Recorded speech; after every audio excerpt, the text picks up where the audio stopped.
Që është arrestuar Erion Velia? Je lumtur? Unë nuk uroj askujt nga pikpamja personale që ti ndodhi kjo që i ndodhi Erion Velia. Se ka një gazëllim në Partinë Demokratike?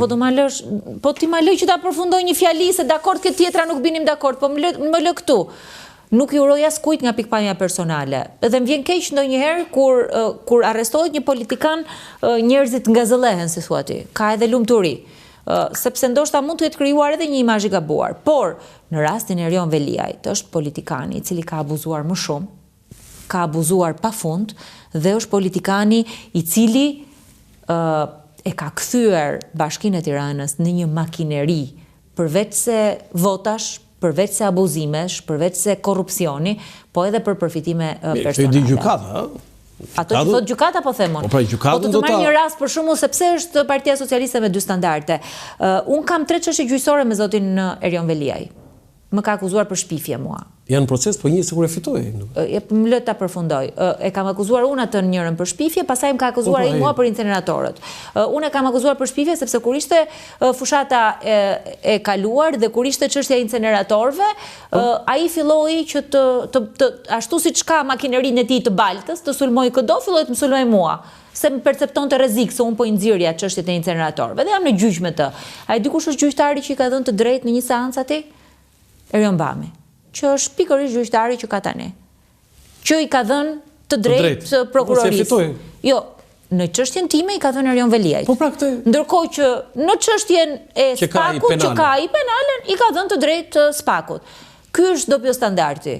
Ishte i mirë Erion Bami, bëri status Erion Velia atje, tha, ka një gjyqtar, tha që ka dhënë një çështje drejt, tha kanë fituar me Jorita Tabaku, media. Tani Erion Bami i jep vendimin tjetër, është i keq. Gjyqi nuk ka mbaruar. Sigurisht është proces. Tani, sot ka ndodhur diçka në Bashkinë e Tiranës. E pakonceptueshme. E pakonceptueshme. Tash një pyetje kam, firma Erion Veliajt është jo? Po sigurisht. Po mua më duket sikur e kanë çik më ndryshe. Po këto ta shohin ato që merren me këtë punë. Që specialistë e firmash. Jo, se i shoh ka, domethënë, ke incineratori i Tiranës i kam lexuar letra pafund, firma Erion. Ke parë një po mirë, tani këtë gjë nuk mund ta themi dot as. Jo, po e them unë është kjo, po e ngrejë unë dilemë. Po shpjego edhe në aspektin teknik zonja Tabaku dhe në aspektin politik. Si funksionon kjo? Sepse tani zoti Veliaj ka dhënë një urdhër sot që zonja Sara Goxhaj në kryetare e bashkisë të jetë kryetare e bashkisë. Pra shkarkohet zonja Anuela Ristani. Shiko tani, që kur ndodhi herën e parë emërimi i zonjës Ristani, që shkon atje kryeministri. Atë e bëri kryeministri. Po jo, urdhri i kryetarit bashkisë ishte, sepse nuk ka urdhër, nuk ka se si ta bëjë kryeministri. Ishte urdhri i zotit Veliaj. Ishte urdhri i zotit Veliaj që sipas ligjit duhet kishte shkuar në Këshillin Bashkiak për tu konfirmuar. Do të thënë jeni duke thënë që këtë emërim ose komandim e bën me një vendim Këshilli Bashkiak. Bëhet me një vendim Këshilli Bashkiak. Si vendimi që mori në Himar, Këshilli Bashkiak. Si çublodh Himara për kryetarin e bashkisë. Po çfarë ndodhi konkretisht? Sepse pushteti vendor është i zgjedhur, nuk është një pushtet i deleguar, i emëruar që ai e delegon dhe jep dorëheqjen ai dhe ja jep. Çfarë ka ndodhur një gjë që se dim ne? Tani, unë nuk e di se çfarë ka ndodhur, po për mua ajo që ka ndodhur sot në Bashkinë e Tiranës, to urdhrat pasues dhe ajo lufta e brendshme është shembulli konkret i asaj kënetës dhe atij llumi që flet Edi Rama. Luftë bandash. Ose hap të kënetën se pastaj Rama nxjerr bufin edhe. S'ka lidhje fare, i kanë vetë aty brenda. Llumi dhe këneta është pikërisht kjo, luftë bandash për Bashkinë e Tiranës. Ky është. Nuk ka si për Bashkinë e Tiranës. Po mirë, zoti Velia është në rregull, domethënë thonë ju. Jo, unë them që nuk e di se çfarë ndodh, se çfarë po. Sepse edhe zonja Kuko që është kryetare Këshillit. As në rregull nuk është kandidate. Po jo, është kandidate ajo s'ka. Duhet të shkonte ai, zoti Veliaj duhet të shkonte përsëri në Këshill Bashkiak. Pavarësisht se është nuk është Këshilli Bashkiak ka një sekretariat, ka mënyra se si është institucion vetë Këshilli Bashkiak. Do të thënë ju jeni duke thënë që duhet ndiqte procedurat nëpërmjet Këshillit Bashkiak. Ligji i pushtetit vendor i njeh Këshillit Bashkiak kompetencat vetat siç ai njeh kryetarit bashkisë. Këshilli Bashkiak për shembull e ka në dorë buxhetin, se ka kryetari bashkisë. Lidhur po me Bashkinë e Tiranës, zoti Veliaj për mos gaboj deri në datën 10-11 maj është ai afati që plotësohet që nuk paraqitet në punë. Si është rregulli zonja Tabaku? Se ju keni një eksperiencë duke qenë në kryetare e bashkisë. Normalisht fakti që nuk është prezent atje në detyrë dhe në punë, normalisht duhet që të ezaurohet mandati i tij dhe Bashkia e Tiranës duhet kishte shkuar në zgjedhjet parakoshme, them drejtën. Bashkia e Tiranës në momentin që kryetari i bashkisë ka shkuar përpara drejtësisë për një aferë kaq të rëndë, ai duhet kishte dhënë dorëheqjen. Dhe kjo nuk ka ndodhur dhe nuk është Bashkia e Tiranës e para. Ka disa bashki të tjera që janë po kështu. Sot kemi 20 bashki të Tiranës që i kemi zëvendës kryetar.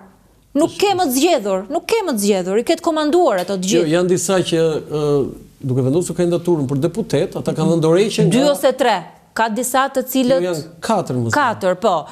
Do më thënë një numër i vogël. Ke një pjesë tjetër të cilët janë dorëhequr dhe këto e mbrojnë... Po mirë, ato mund të bëhen bashkë dhe bëhen zgjedhje pjesë në zonjën Tabaku. Mund të ketë një zgjedhje bëhen bashkë. Ne po flasim për një politikë për qytetarët. Dhe politika për qytetarët është që në momentin që ti ke një akuzë kaq të rëndë për pastrim parash, për korrupsion, për bashkëpunim me krimin organizuar, për ndryshim rezultati elektoral, për kush e di se sa Erion Veliaj, morali politike do të thoshte që ai duhet ta jepte dorëheqjen. Duhet ja kërkonte Partia Socialiste. Partia Socialiste duhet në momentin e parë të thoshte që jep dorëheqjen dhe Bashkia e Tiranës duhet kishte shkuar në zgjedhje. Zonja Tabaku, në 11 maj është një lloj gare që përcakton shumë gjëra. Para njëherë Partia Socialiste është në ekspansion se ka 3 mandate. Në ekspansion në bilanc. Në bilanc të mandateve, po patjetër. Dhe ju keni 3 mandate në opozitë. Nëse Partia Demokratike humbet dhe 11 maj, ç'do ndodh? Nuk ka asnjë arsye që Partia Demokratike ta humbas 11 majin. Partia Demokratike i provoi shumë njerëzve që shumë të pamundura. Nëse do më lësh ta përfundoj fjalinë, se sot ky diskutimi jon. Të lutem, mos bëj viktimën, të lutem. Ka shumë arsye që Partia Demokratike të fitojë. Partia Demokratike i provoi qytetarëve, njerëzve që shumë gjëra, shumë tabu u thyen. Kush e mendonte që me gjithë këtë sizmën e fortë që ne tham dhe shkundjen e fortë do ishte në këmbë Partia Demokratike. Është në këmbë sot dhe është sot përballë elektoratit me mundësi reale për të fituar. Dhe unë e shoh tek njerëzit, e shoh tek ato që takoj, e shikoj energjinë te strukturat e Partisë Demokratike, po e kam parë energjinë mbi të gjitha tek diaspora. Diaspora ka pas një mbështetje të jashtëzakonshme. Më fol diçka për diasporën, se përsëri do t'i kthem se është një temë shumë interesante dhe kam shumë për zemër. Si e parashikon diasporën? Tani është hera parë dhe është vështirë që ta parashikosh. Është hera parë që nuk e kemi testuar ndonjëherë, por unë di që një pjesë e madhe e këtyre njerëzve janë larguar nga Shqipëria prej kësaj qeverisje. Edhe për opozitës. Opozita nuk ka qeverisur. Opozita sigurisht nuk ka ardhur në pushtet. Nuk ka qenë alternativë. Nuk ja ka dhënë njerëzve shpresën që të mos largohen nga vendi dhe të rinë këtu. Kjo është e vërteta. Po, ndërkohë që janë larguar prej tyre, ka pas një presion shumë të madh ndaj administratës për familjarët e tyre që jetojnë jashtë, ato e dinë se sa është varfëruar Shqipëria, ato e dinë që Shqipëria sot është edhe më e varfër dhe me pensione më të ulta, i kanë të ardhurat që ato sjellin të zhvlerësuara, sepse sjellin më pak para ke familjet e tyre, më shumë para ke familjet e tyre, e dinë se si jetojnë prindërit pensionistë, se sa e vështirë është jeta në Shqipëri, dhe unë kam shpresë që diaspora do e mbështesë Partinë Demokratike. Qofse humbet Partia Demokratike sepse po nuk kanë qofse humbet tani. Ne jemi në fillim të një fushate. E mësuar mirë këtë. Ne jemi në fillim të një fushate elektorale, e cila nuk keni mbajtur një premtim zonja Tabaku. E cila po na çon në një përballje jo për Partinë Demokratike, një përballje për demokracinë. Zonja Tabaku. Dhe unë besoj që kjo është një sfidë për demokracinë. Nëse nga sondimet bëhen bashkë të gjitha ato pjesët që nuk janë të Partisë Socialiste, pra Partia Socialiste më vete, dhe ju të gjithë të tjerët, gjithë kjo pjesa tjetër është më e madhe se sa Partia Socialiste. Ju sini bërë bashkë. Premtimi kryesor që ka bërë rithemelimi, sepse ju tani jeni te rithemelimi, tek Partia Demokratike patjetër. Po, se në ato momente pa e marrë këtë vullën, ju ishit mbi palët, ju do fitoni zgjedhjet, po ju premtimin tuaj që do ta bashkojmë opozitën nuk e arritët. Sot Partia Demokratike unë besoj që është e bashkuar. kushdo që sot mendon që mund të dëmtoj, po më lët Partia Demokratike? Po si është e bashkuar? Sigurisht është e bashkuar. Tani zoti Basha ka Euroatlantike, zoti Shehaj më vete. Tani më lej që ta përfundoj diskutimin. Me sistemin aktual, edhe zoti Basha, edhe zoti Shehaj e kuptojnë që çdo vot që i hikën opozitës i shkon Partisë Socialiste. Dhe unë besoj që njerëzit do të ndërgjegjësohen deri në moment fundit, do të ndërgjegjësohen deri për zgjedhje për të kuptuar që sistemi është i tillë që i gjithë potenciali, i gjithë mlefi kundër qeverisë, i gjithë inati që kemi, të shprehet me vot me mbështetje për koalicionin e Partisë Demokratike. Dhe unë jam e qartë që njerëzit e kanë marrë vendimin e tyre. Unë do doja dhe diçka të fundit për pjesën që dje ambasadori i OSBE-s në Tiranë ka dhënë një deklaratë shumë të fortë. Madje disa, nuk e di nëse jeni informuar, që e para duhet të ruhet etika politike, e dyta e quan të drejt veprimtarinë e SPAK-ut për vjedhjen ose po themi abuzimet në fushatën elektorale dhe ditën e votimit, dhe e treta dhe media të bëj punën e saj, pra partitë nuk duhet të përdorin median për aktivitetet tyre politike. Nuk e di nëse e ke ndjekur, po e kam ndjekur pak, janë deklarata të cilat mua më duken korrekte.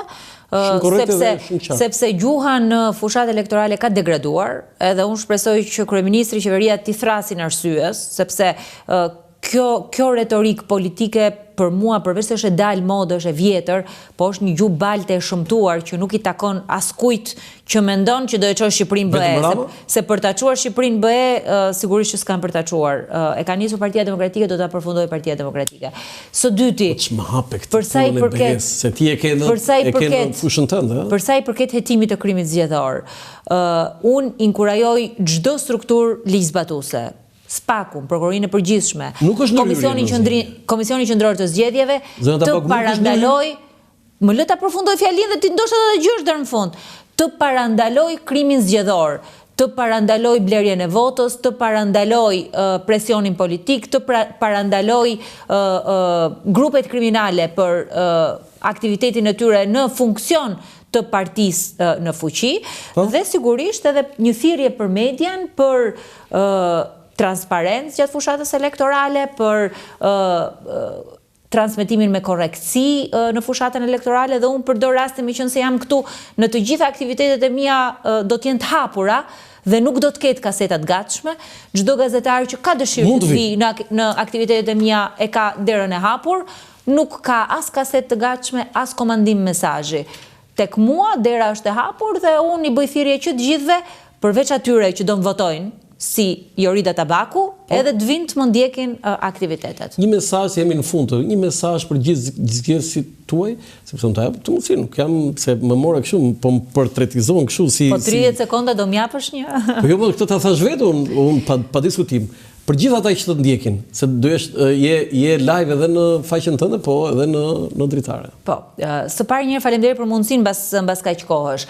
Unë i ftoj të gjithë qytetarët e Tiranës që të bëjnë një zgjedhje jo për një emër në listë, po të bëjnë zgjedhje për përfaqësuesin e tyre në parlament, për deputetin e tyre, për atë që do të jetë personi që do të mbrojë interesat e tyre, që do të luftojë korrupsionin siç e kanë bërë deri më sot, që do flas për ekonominë, që do flasi për stresin e mesme dhe që do t'i përfaqësoj ato denjësisht ashtu siç e kanë bërë deri më sot.